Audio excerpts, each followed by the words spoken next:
朝鲜距离改革开放还有多远的路要走？提起如今的朝鲜，许多人都会在心头涌上这么一个疑问：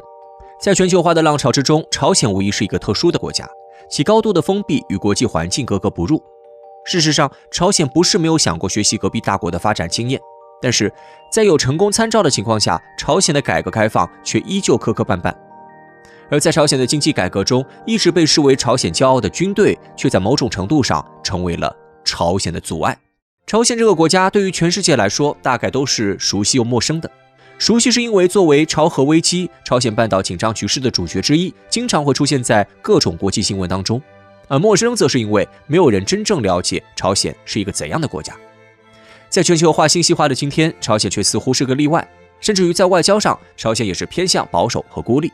尽管已经与160多个国家建立了外交关系，但是在大多数邦交国，朝鲜并未设立外交机构，只是与少数国家保持了较为紧密的联系。而即使是这少数亲密国家，朝鲜与其进行的交流也主要是基于战略和政治需要，而非经济或文化交流。虽然朝鲜的这些政策对于保证国家安全有意义，但是在经济全球化的时代中，这势必在一定程度上限制其经济发展。而现实情况也确实如此。在苏联解体之前，朝鲜经济因为苏联的输血支持还能表现强势，但是等到了苏联解体之后，朝鲜经济则迅速崩盘，甚至连人民的粮食安全都没法保障。1994年到2004年的苦难行军中，尽管国际社会已经提供了部分人道主义援助，朝鲜因饥饿而死的人还是数以10万计。经济发展状况如此糟糕，朝鲜也不是没有认识到其中的问题。事实上，在苏联解体之后，朝鲜就一直在积极进行经济改革，想要改善国内的经济情况。1991年12月，朝鲜将罗京市和先锋郡合并，在此设立罗先自由贸易区，开始了试探性的改革步伐。罗先地处朝鲜东南部，与中国和俄罗斯接壤，具有良好的地理位置和交通条件。朝鲜政府为吸引外资，还给予了罗先一定的自主权和优惠政策。等到了1998年，朝鲜更是修改宪法，大幅度地调整了自身的经济政策。随后，朝鲜调整了其国民经济计划，从以往的数量指标为主，转向以质量和效益为主；从以往的全面计划转向以重点计划为主；从以往的强制计划转向以指导计划为主。同时，朝鲜逐步扩大了企业的经营自主权，允许企业根据市场需求和供给自主决定生产计划和销售价格，自主安排人员和资金，自主进行技术改造和产品开发，自主参与国内外贸易等等。等到了接受过西方教育的金正恩成为朝鲜领导人之后，更是着力推动朝鲜的经济发展。2013年3月31号，金正恩在朝鲜劳动党中央委员会全体会议上，将经济发展提高到了与朝鲜国防同等重要的位置上。随后，金正恩积极与韩国、美国进行接触，缓解朝鲜面临的国际压力，并在2018年与韩国达成了板门店宣言，可谓是创造了历史。在这之后，2019年朝鲜再度修宪时，更是首次确定了先经政治的发展路线。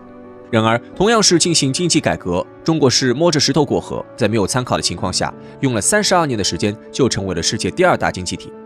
而朝鲜从1991年算起，至今也已经是32年。但是在有中国的经验给他们做参考的前提下，朝鲜经济发展的效果还是要差得多。明明朝鲜的国家体量远远小于中国，也就是说，相比于中国必须全方位发展才能够解决贫困问题，朝鲜只需要有1-2项优势产业就足够他们解决问题。与朝鲜体量相似的日本和韩国，也都只是凭借几项优势产业就能够立足国际，甚至于步入发达国家的行列。可是朝鲜的改革开放成果却有些乏善可陈，甚至对于大多数人来说，可能都无法感受到朝鲜是在改革开放的。其实之所以会出现这样的情况，有多方面的原因，包括朝鲜领导层对改革开放的疑虑、国际环境的差异等等。而在诸多拖累朝鲜改革开放成果的原因当中，有一项尤为特殊，那就是在朝鲜的改革开放过程当中，一直以来都担得起朝鲜的骄傲的朝鲜军队，却在某种程度上成为了经济发展的阻碍。一直以来，朝鲜都高度重视军事建设，早在金日成时期就提出了主体思想，而主体思想的保证就是需要有足够的力量来捍卫自己的独立。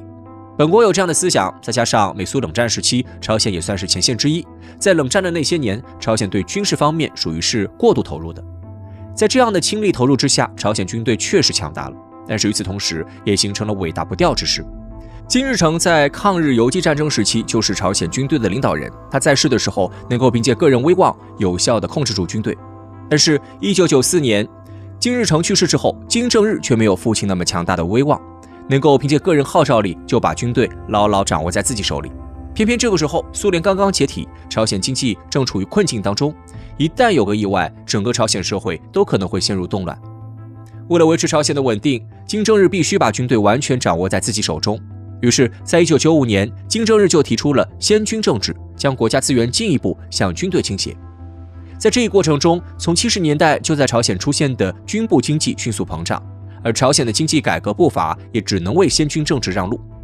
朝鲜在军部经济上投入了大量资源，但是其成果却完全无法反馈到社会经济当中，这也就造成了社会经济部门不但缺乏投入，还要为军部经济提供资源积累。如此一来，朝鲜的社会经济部门能发展得好，才是多多怪事。等到2011年，金正日猝然去世，金正恩成为朝鲜的新任领导人时，他所面临的局势就更加复杂了。此时的朝鲜军队更有实力，而过于年轻的金正恩相比继任之初的父亲，在军中的威望更加不足。在这样的情况下，即使是金正恩本人受过西式教育，深知经济发展的重要性，但是也不能过分触动军队的利益。而在军部经济独大的情况下，引入市场经济肯定会对军部经济造成巨大的冲击。为了保证稳定，金正恩也只能徐徐图之，一点一点地去提升经济在朝鲜的重要性。在金正恩成为人民军最高司令官以后，他在1个月之内连续10次去军队视察，还表示要继续先军路线。直到1年多之后，金正恩才提出要合金并举，在注重国防的同时加强朝鲜的经济建设。等到2018年与韩国达成了和平协议之后，金正恩更是在年底提出了先金政治的理念，并在次年修改宪法，正式确立了朝鲜的先金政治方向。确立了先金政治之后，虽然朝鲜的经济状况得到了一定的改善，但是效果依旧有限，而这还是与朝鲜的军队不无关系。虽然已经确定了先金政治的路线，朝鲜在美日韩的军事压力之下，也不可能真的放弃对于军队的投入，军队还是会分走大量的资源。而另一方面，朝鲜的经济想要发展，就需要与世界接轨。但是由于朝鲜核问题，在美国的提议下，联合国通过了对朝鲜的制裁方案。由于联合国的制裁，即使是与朝鲜关系相对亲密的中俄，与朝鲜之间的经济合作也是局限颇多。朝鲜想要解决他们的经济难题，实现自己的改革开放，只能是等到朝鲜半岛危机得到解决。而何时能够实现这一目标，却不完全取决于朝鲜。因而，朝鲜经济发展的未来依旧是路漫漫其修远兮。